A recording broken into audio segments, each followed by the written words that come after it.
Hello and welcome to the Albuquerque Chamber Soloists YouTube channel. My name is James Holland. I'm a cellist and also very proud to be president of the Albuquerque Chamber Soloists Board. We're very pleased and excited to be bringing you our first virtual concert. One of the things that makes our concert special are our pre-concert receptions. About 45 minutes before each concert, our audience gathers in the fellowship hall at St. Paul Lutheran Church. Our friends at Napoli Coffee provide some really delicious coffee, pastries, and all sorts of goodies. And I come in and talk to the audience a little bit about the music they're going to hear.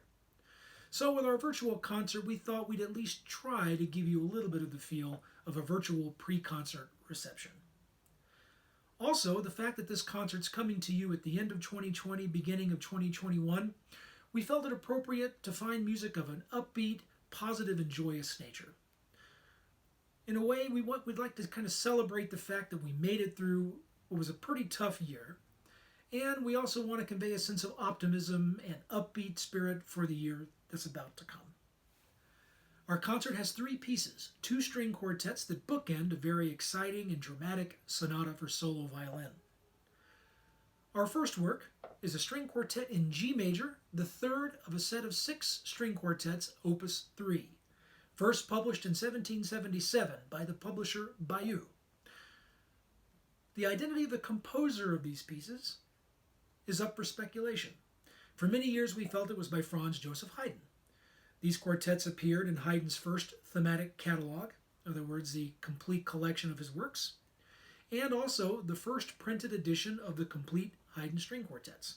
These were both prepared near the end of Haydn's life and under Haydn's supervision. However, scholars and experts through the years felt that these string quartets differed from the ones immediately before and after. They seemed to be a disruption in Haydn's development and progression as a composer. They felt there were things stylistically that didn't quite fit with Haydn's music at the time. Complicating the mystery was the fact that there was no manuscript score, no autograph of this music in Haydn's hand or any other composer's hand. After much sleuthing and every sort of analysis you can subject a piece of music to, the consensus emerged that these pieces were most likely not written by Haydn, but actually written by the composer Romanus Hofstadter, and that the publisher, Bayeux, switched out Haydn's name onto the quartets in an effort to boost sales. So, copyright law being essentially non-existent in the late 18th century, this was a practice that was not that uncommon. Regardless of whether it's by Haydn or Hofstadter, these works and this third quartet in G major that you'll hear on our concert is a very charming and delightful piece and a very fitting opening to any concert. There are 4 movements in this string quartet. The first is a very lively presto in 6/8 time with some fireworks for the first violin. The second is a largo, a slow lyrical song for the first violin, accompanied by the chorus of the other 3 players. The third movement, the minuetto and trio, gives the piece its distinctive identity. The movement opens with a very simple tune in the first violin, harmonized by the cello, and accompanied by a single drone pitch, an open string, which gives one the impression of the bagpipe. And in fact, this effect gives the piece its nickname, the doodle-sock, or bagpipe. The trio is almost literally a trio. The second movement, with very simple melodic material, features only 3 players out of the 4 playing through most of it. The last movement's another presto, a very exuberant and lively conversation between the first violin and the other 3 players in the group.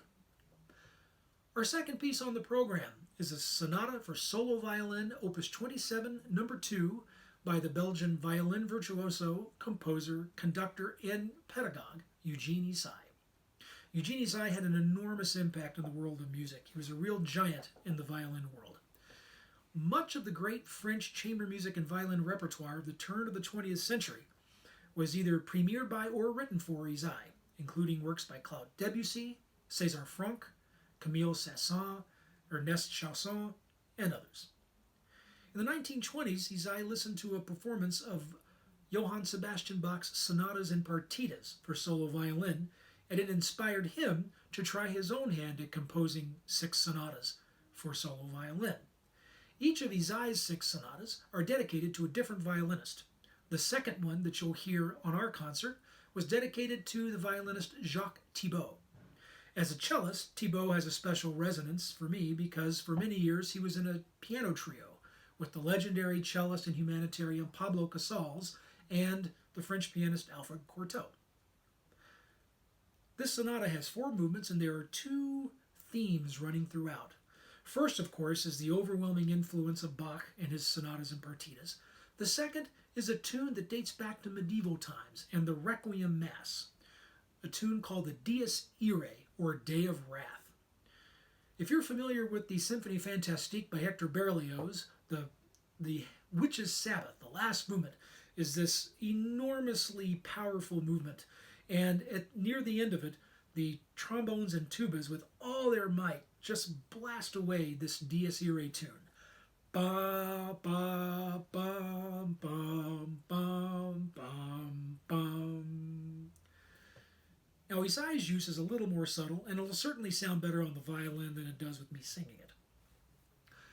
The first movement of the sonata is called Obsession, and the object of the obsession reveals itself right away because the music of the E major partita, the opening music, is what begins this sonata. However, the Bach music stops abruptly and instantly turns into something very, very different. In fact, the whole movement is essentially a deconstruction of that partita, alternating again with this interweaving Dies Irae tune. The second movement is called Malinconia, and the violin is muted. You'll notice as you watch the performance that Megan, our violinist, slides her mute onto the bridge before the movement begins. The bridge dampens the vibration of the violin and creates a more subtle, darker, quieter, more subdued sound and tone color from the instrument. Again, the Dies Irae is prominently featured in this movement. The third movement is called Dance of the Shades, and it's a theme and a set of 6 variations, each with its own unique character and evoking a number of Baroque genres and idioms. Isaiah's own son described the movement this way: the souls of the dead arise and dance a nocturnal saraband. A saraband is a dance from the Baroque period used in the violin and cello music of Bach. The last movement is called the Furies, and it's very explosive music. Lots of double stops and chords played in a row, traversing all over the fingerboard. And in the middle of all these virtuosic eruptions come these very sudden, very quiet, hushed statements of the Dies Irae, played with the bow on top of the bridge, creating this eerie and wispy and raspy sound. The name of the effect is sul ponticello, or literally over the little bridge. While the Isaiah sonatas are showpieces and virtuosic showcases for violin, they also contain much musical depth and are really satisfying to listen to, both as technical showcases and profound musical statements. And I think you'll really enjoy hearing Megan perform this piece. The final piece on the program is one of my absolute favorites, the string quartet in E-flat major, opus 51, called The Slavonic by Antonin Dvorak. This piece was composed in 1878, and even though it was Dvorak's 10th string quartet, is considered his first mature work of chamber music. It was written in 1878, a very good year for Dvorak. His reputation, he was just beginning to earn the reputation as a composer of the first rank and beginning to garner fame throughout Europe.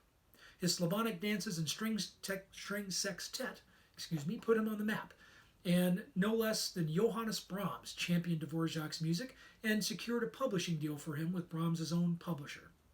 Also, his first surviving child was born. There were 2 born earlier who sadly died in infancy, and Dvorak, being very much a family man, found the birth of this first child a source of great joy.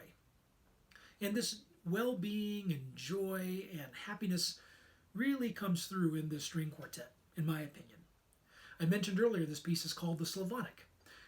Well, Dvorak is known as what we call a nationalist composer. Now, nationalism in music has a different connotation than nationalism in politics. What Dvorak sought to do in his music was to create classical music that was recognizably Czech. So taking the forms and idioms that have been mastered by Haydn, Mozart, Beethoven, Brahms, but giving them a recognizably Czech flavor. And what Dvorak did to do this was to use the styles of Bohemian Czech folk dances and folk songs. He didn't actually borrow the melodies of these dances and songs, but rather composed his own melodies in the style of those songs, which gives you some notion, gives you a sense of Dvorak's brilliance as a composer. The first movement of the quartet is an allegro monotropo, fast but not too fast, and it begins very amiably with this warm, flowing accompaniment in the viola, cello, and second violin, and then this really gorgeous, expansive melody is first stated in the first violin. It gets developed by the other voices who get to join together in it. The music starts to wind down a little bit and then comes back again. And the whole movement are these long flowing melodies, both first and second themes.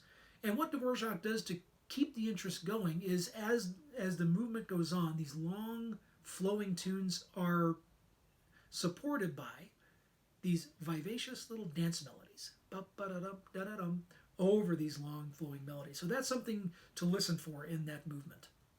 The second movement is the beating Czech heart of the quartet. It's called the dumka, and this was a form that Dvorak used extensively in his music. In fact, there's even a piano trio called the dumki. And what a dumka consists of are two highly contrasting sections of music alternating through the course of the movement.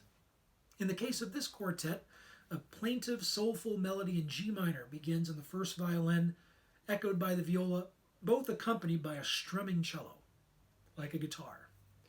And then as this theme gets developed and played by everyone, the music winds down to a stop, kind of comes to a stop for a moment, and then out of nowhere begins a brilliant, fast, triple meter dance called the Furiant. And very, very quick, a complete contrast from the opening material. And then Dvorak alternates these two things for the rest of the movement. He throws us a bit of a curveball. As we listen to the opening of the movement, we think to ourselves, this must be the slow movement, only to have the fast dance come and remind and bring us the fact that this is really more of a scherzo, a form very, very popular among composers in the mid-19th century. Our actual slow movement is the third movement, the Romance. Nothing particularly Czech about it, but it is an unbelievably beautiful movement. Dvorak uses the technique of double stops, two notes played by a single instrument throughout the quartet to create these very rich sonorities and very full chords. The melodic material is a very gentle, lilting, almost lullaby type tune. The last movement is a very boisterous and energetic finale, based on a Bohemian fiddle reel tune called the Skakna. And we spend this whole movement dancing and dancing. And so what happens in the movement is, as we dance and the energy begins to wane after a while, like the band needs to take a little bit of a break, and the music slows and comes to a stop, and then the Skakna again launches right off again. So we slow down and then dance again. And this happens a few times in the movement. And then the very last time, when the music comes to that stop, we come to the coda, a much faster statement of this Skakna theme that you've been hearing throughout the movement. And we kind of go rushing to the end, and it brings the quartet and the concert to a very boisterous and joyful conclusion. I hope this little talk enhances your understanding and enjoyment of the concert as you watch it. On behalf of the board of Albuquerque Chamber Soloists, we hope you enjoy the concert, and we wish for you a very happy, healthy, and music-filled 2021. Thanks again for watching.